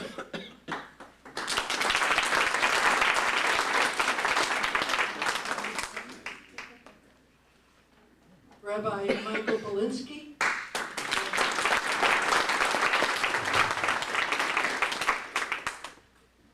And Professor Mark Schwartz. Thank you.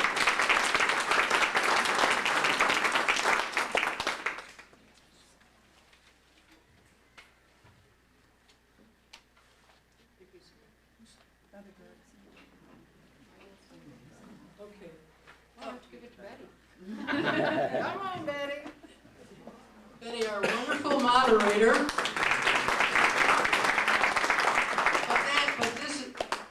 Betty is a member of this wonderful church, St. Michael Catholic Church. We want to also give our appreciation to this church and to Betty for just being our manager today. Thank you, Betty. Thank you all.